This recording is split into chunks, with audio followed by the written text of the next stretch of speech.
皆さんこんにちは、ネストリングスです。今回もこちらレオンクローとバイパーテールのパーツを使った 3on3 バトルをやっていきたいと思います。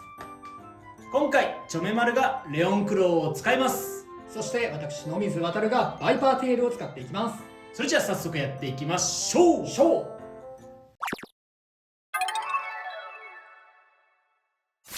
最初にシュートポジションを決めるじゃんけんをします。最初はグー、じゃんけんぽい。じゃあ右で。それではお互いのファーストベイ、せーの、じゃん。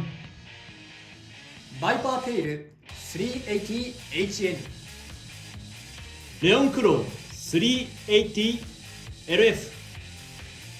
ファーストバトルレディーセット、3、2、1、ゴーシュ。さあ最初はグレート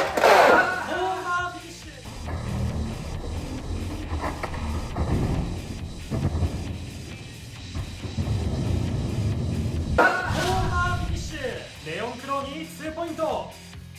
やったぜ。お互いのセカンドベイ、せーの、じゃん。ウィザードアロー 360E ドランソード 560P。 セカンドバトルレディーセット、3、2、1、ゴーシュ。お前がエクストリームダッシュするのは違う。お前がエクストリームダッシュするのは違う。頑張れドランソード。当たりたくねえ、当たりたくねえ、当たりたくねえ、当たりたくねえ、当たりたくねえ。ローマーフィニッシュ。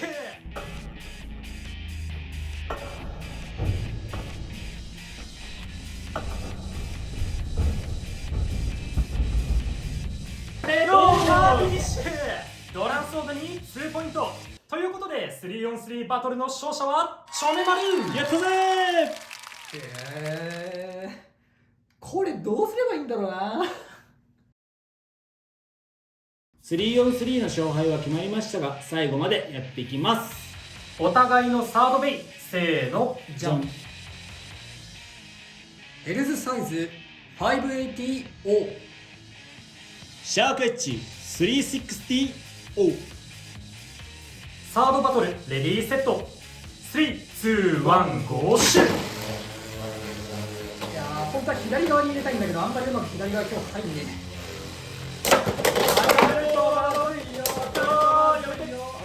けどさすがにこれは大丈夫でしょう。スピンフィニッシュ。ヘルズサイズに1ポイント。あ、やっとかけた。ちょっともう一回打ちたいな。じゃあもう一回だけやるか。レディーセット。3、2、1、ゴーシュ。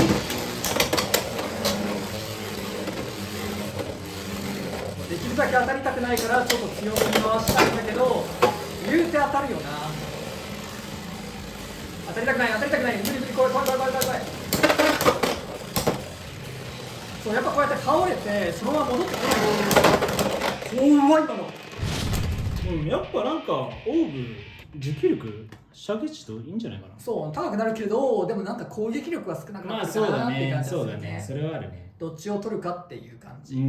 あと余談だけどね、オーブもここハマるよ。マジで、言い忘れてた。あ、ハマりそうだね。そう、ハマるよ。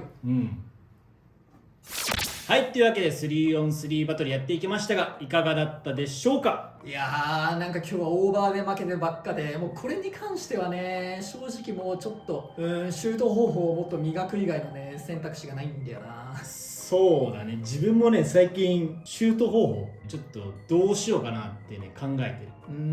ここにねシュートしたくて、俺そっち側からここにシュートするのはね慣れてるんだけど、こっち側だとなんかね難しいんだよな、俺の中では。そうなんだよね。自分もね最近右側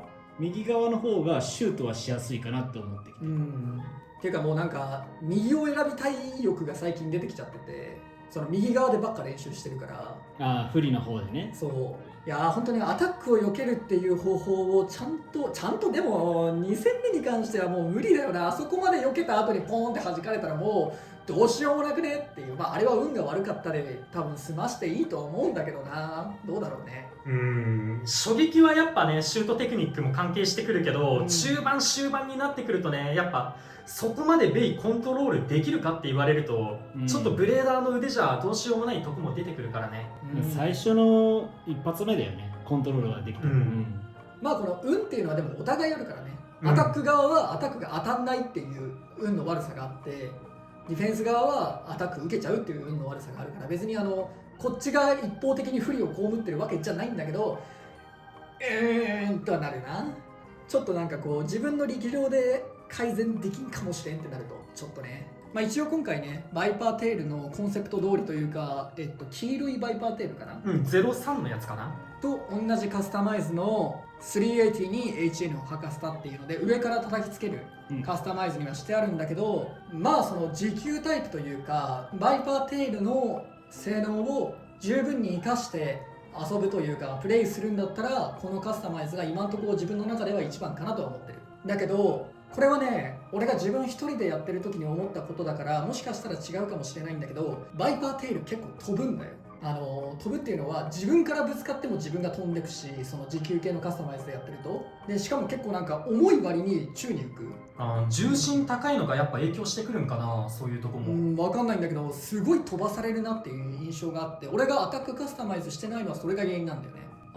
一回家で自分でやった時は殴ってる割に相手飛ばすより自分も飛んでねと思っちゃって、まあシャークエッジと同じような感じ。いや違うんだよ。シャークエッジは相手をちゃんと吹き飛ばして、自分もその攻撃の反動で飛んでるっていう感じがするんだけど、なんかね、俺の印象だとバイパーテールは自分側がより吹き飛んでる。負けちゃってんだ。そうっていう感じがして、もちろんカスタマイズにもよりけりだし、エクストリームダッシュしてればね、さすがにそのダッシュした側の方が加速ついてる分飛びづらいんだけど、そういう状況じゃない時に結構飛ぶ印象があって、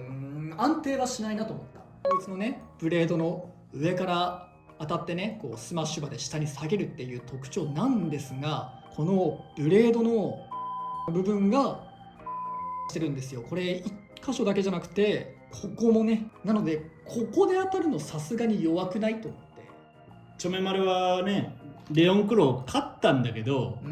このカスタマイズだったらレオンクローじゃなくてもいいよねっていうね、そこに落ち着いちゃうんだよね。だからなんかそのね、バイパーテイルだからこそ、レオンクローだからこそっていうカスタマイズを見つけていかなければいけないんだけど、正直全く見えてこないのがちょっとね、難しいところかなっていう感じで、あとチョメマル P と560使ったんだけど、 P はなんかなんだろう、難しい。ほんとスタミナの減りもなんか早いなって感じもするし、まあもちろんアタックは決めてくれてたんだけど、そうだね難しいとしか言いようがない。560はね、ちょっとまだね日が浅いから何とも言えないんだけどね。まあでも重心低いから。一応前評判だとこのね、ちょっとこのラチェットのさ、一番下の部分よりも出っ張ってるんだよね。このなんていうの、ラチェットの刃の部分が。だからスタジアムにちょっとすりやすいんじゃないかみたいな話もあったけど、それは今んとこあんま感じてないかな。そうだね。まあ今すったかなって思ったところも、別に他のラチェットでも同じぐらいするかなみたいな風に感じたから、なんかそこまで極端にこのちょっと分厚いのが影響するっていうことはないかなとは思ったね。80の方はほぼほぼ同じぐらいだから変わんない感じなんだよね。ここのスカートみたいな部分と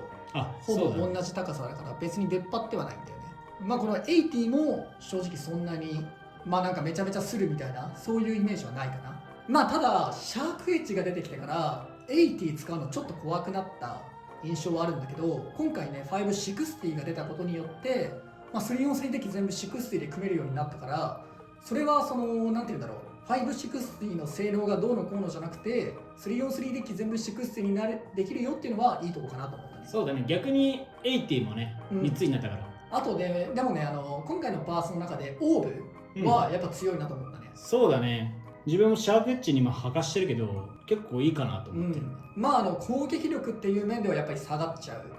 印象はあるけど、時給も取りたいなら悪い選択肢ではないなと思うし、シャークエッジだけじゃなくて、例えばドランソードとかコバルトドレイクとか持ってるならですけど、ナイトシールドとかも結構反撃能力が高いというか、相手を飛ばすので、そういうのに合わせてみるのも面白いかなとは思いましたね。あとは普通に持久タイプにねオーブを履かせるっていうのももちろん強いところ。ただね、さっきちょっと話したんだけど、ここのニードルが吸い込まれる穴、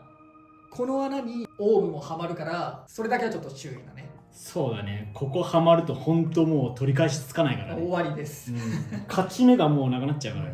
しかもねビットも削れそうで嫌なんだよね。なるほどね。でちょっとね今から話す話はマイナスなイメージもあるからそういうのがあんま聞きたくないよって方はここでちょっとね動画を止めていただくかブラウザバックしていただければなと思うんですけど、まあ今回のこのランダムブースターバイパーテイルセレクト、3種類のね全部バイパーテイルが手に入るから、良心的かなっていうふうに思う方もいると思うんですが、個人的にはちょっと厳しいかなっていうところを感じざるを得ないところがあるんですよね。というのもバイパーテイルはね絶対みんな手に入るんですよこれ。それはいいんですけど、このランダムブースターの新パーツはバイパーテイルだけじゃないんですよね。580とオーブっていうね別の2つのパーツがあるんですが、それは01にしか入っていないと。一応今回どうやら全部ね同じ数入ってる、つまりレア枠だけど別に出やすさが違うわけではないんで、入手のしやすさ自体はそんなに変わってないと思うんですが、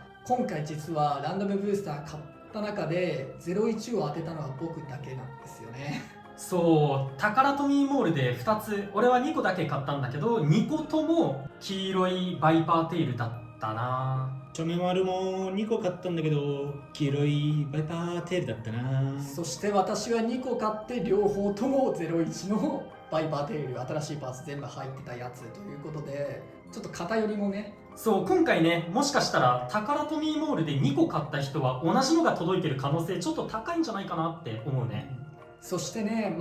割と品薄だったりして、ここからまたバイパーテイルっていうもの自体を買うのも難しくなってくるんですが、さっき言った通りねオーブがあそこに引っかかってちょっと摩耗しちゃったよ、新しいオーブ欲しいな、予備のオーブ欲しいなって思った時にこれを買いに行くと、そもそもこのバイパーテールのランダムブースターが売ってないよってのもあるかもしれないし、3分の1当てなきゃ絶対手に入らないっていうのがねちょっと厳しいかなっていうところはあるんだよね。ランダムブースターは種類がね多くて当てづらいってのはあるけど、なんやかんやさローフラットは3個か2個入ってたりとか、シャークエッジもちゃんとレアじゃないやつが入ってたりして一応入手しやすくはしてくれてるじゃん。今回それがないんだよね。そうね、本音を言うんだったら2と3にガジェット1個ビット1個新規パーツをつけてくれてればね。そうだね。そうするとバランスよくね2つ買ってレアが当たんなかったけど1個ずつ手に入るよという感じがしていいんですけどね。特にさめちゃめちゃ買うタイプの人は、バイパーテイルだけの在庫がめちゃめちゃ増えていくっていう。そう、全部バイパーテイルっていうのがねちょっと少ない数買う人にとってはお得というか、絶対バイパーテイルが手に入るから嬉しい要素ではあるんだけど、たくさん個数を買う人にとっては全部バイパーテイルっていうのが逆にちょっとしんどいポイントになってくるかなって。もちろんね少数買う人にとってはありがたいんですけど、そうね、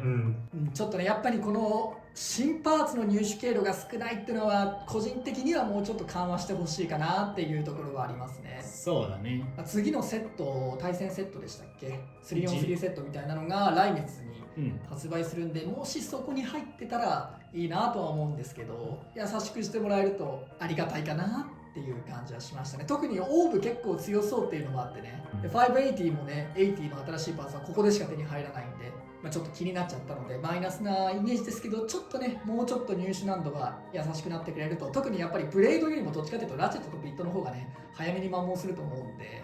もうちょっとだけでいいんで入手が楽だといいなと思いました。というわけでこの動画が良かったらグッドボタンとチャンネル登録よろしくお願いいたします。それじゃあまた次の動画でお会いいたしましょう。バイバーイ。バイバイ。